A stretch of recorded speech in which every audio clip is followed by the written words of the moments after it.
Not safe and are not well led. The damning findings of an official report into a troubled North East mental health trust. The death of a patient prompted unannounced visits by Care Quality Commission inspectors to 3 hospitals run by the Tees, Esk and Wear Valleys NHS Foundation Trust. Its services were rated inadequate and the trust was told it must improve. It's already under fire, facing a separate investigation into the death of 3 teenage girls in its care. Stuart Wincup reports. Andrew was a loving, caring, supportive husband and father. But his mental health had deteriorated and his family said they were desperate for him to stay at Rosebery Park Hospital. I said I don't want to take him home. I want him to stay safe. They just didn't agree with me. They told me to give it a try. Let him do deep breathing. His family said the staff at Rosebery Park didn't take his condition seriously, and 6 years after his death, they're angry things haven't improved. When we came home, he went quite quickly into the kitchen and we couldn't stop him and he took his own life within half an hour of coming out of Rosebery Park.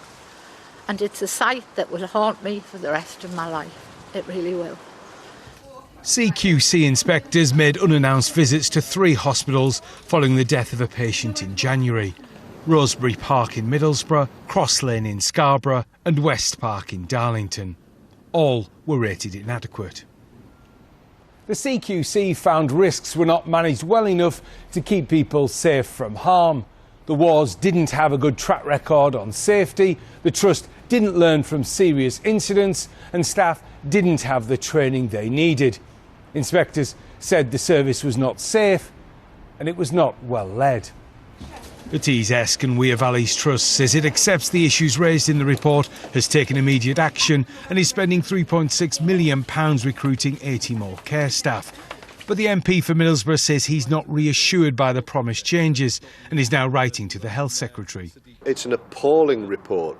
Here we are again talking about safety of patients and the leadership from this trust. I'm amazed that lessons haven't been learned from previous reports that we've talked about on a number of occasions. So there has to be something different on this occasion. We can't go on like this.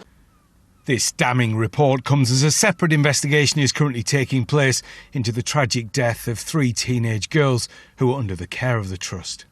I'm absolutely appalled by the contents of what I've seen, about what they've said about this trust. This trust is one that was already requiring improvement, and it now goes down to inadequate in certain respects.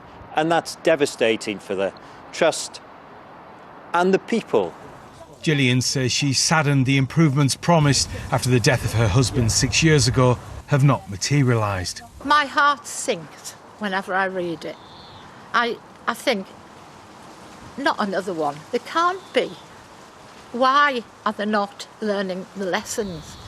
The Trust says the report rightly highlights issues it had already identified as needing improvement, and since the inspection, changes have now been made. Stuart Wincup, BBC Look North. Well, a short time ago, I spoke to Marjorie Wallace, Chief Executive of the mental health charity SANE, and asked her for her reaction to today's report. This is a truly appalling indictment of a trust who was warned only a year ago and yet continued to fail to protect the lives and the welfare of patients entrusted to its care. And one really shudders to think of how many people have suffered from the serial failings listed, the failings in fundamental skills such as risk assessment, such as the training of keeping notes and sharing information, and most of all, being taught to engage with the patients and their families. As you said, there were warnings a year ago. How surprised are you that the problems haven't been addressed in that time?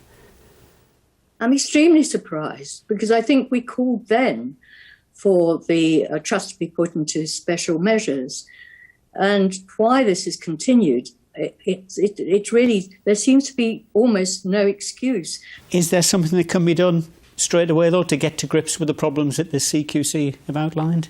We believe that a trust with such a record should be put into special measures, that the people who have failed the patients, they should be made accountable.